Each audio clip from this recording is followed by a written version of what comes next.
Welcome to Artbot Describes, the podcast that illuminates the world, one masterpiece at a time. Today, we're diving deep into Raphael's The School of Athens, a fresco that embodies the spirit of the Renaissance and the rebirth of ancient Greek philosophy. Let's explore the intricate details, the hidden meanings, and the artistic brilliance of this iconic work. Follow my gaze to the center of the fresco, where two figures command our attention.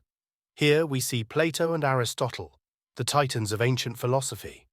Plato, on the left, is depicted as an elder, barefoot, and holding a bound copy of his Timaeus. His gesture is vertical, pointing upward, symbolizing his theory of forms and the pursuit of timeless abstract truths. Notice the delicate folds of his robe, the way the fabric seems to shimmer with a subtle play of light and shadow. This is Raphael's mastery of chiaroscuro, a technique that adds depth and realism to the figure. Now, look at Aristotle on the right. He is younger, wearing sandals and gold-trimmed robes, and holding his Nicomachean Ethics. His gesture is horizontal, grounded in the physical world, reflecting his emphasis on empirical observation and practical philosophy. Observe the intricate detail of his garment. The gold trim is not just decorative, but a symbol of his status and the weight of his philosophical contributions. Let's zoom in on the architecture. The building is shaped like a Greek cross, a harmony between pagan philosophy and Christian theology.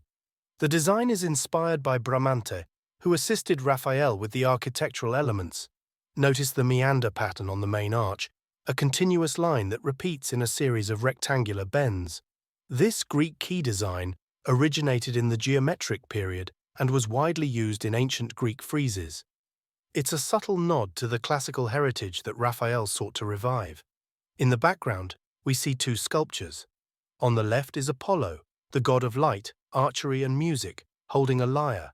On the right is Athena, the goddess of wisdom, in her Roman guise as Minerva. These sculptures are not mere decorations, but integral to the narrative. Apollo represents the arts and inspiration, while Athena embodies wisdom and knowledge, the very themes celebrated in this fresco. Now let's focus on the figures surrounding Plato and Aristotle. Each philosopher is depicted with meticulous detail, their identities often ambiguous but discernible through subtle allusions. For example, the figure of Socrates is immediately recognizable from classical busts, while others, like Epicurus, are far removed from their standard depictions. Raphael invented a system of iconography to allude to these figures, as there were no traditional visual types for many of them.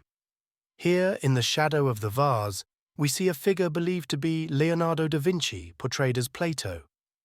Notice the subtle resemblance, the way Raphael captures Leonardo's likeness with a few masterful strokes. This is not just a tribute, but a testament to the influence of Leonardo on Raphael's art. Let's zoom in on the figure of Heraclitus, believed to be a portrait of Michelangelo.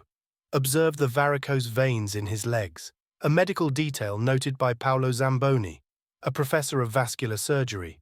This is not just a realistic touch, but a subtle commentary on the physicality of the human condition, a theme central to Michelangelo's own work. Finally, let's look at Raphael himself, who included a self-portrait beside Ptolemy. He is the second character looking directly at the viewer, the first being Hypatia, a woman in the white robe standing between Parmenides and Pythagoras. This direct gaze is a powerful device, drawing the viewer into the scene and making them a part of the philosophical dialogue. The School of Athens is more than just a painting. It's a visual representation of the role of love in elevating people toward higher knowledge, in consonance with the Neo-Platonic thoughts of Marsilio Ficino and other contemporaries of Raphael. It's a testament to the artist's genius and his ability to orchestrate a beautiful space where a variety of human figures interact in a polyphony unlike anything in earlier art. This is Artbot Describes, the podcast that illuminates the world, one masterpiece at a time. Thank you for joining us on this journey through Raphael's The School of Athens.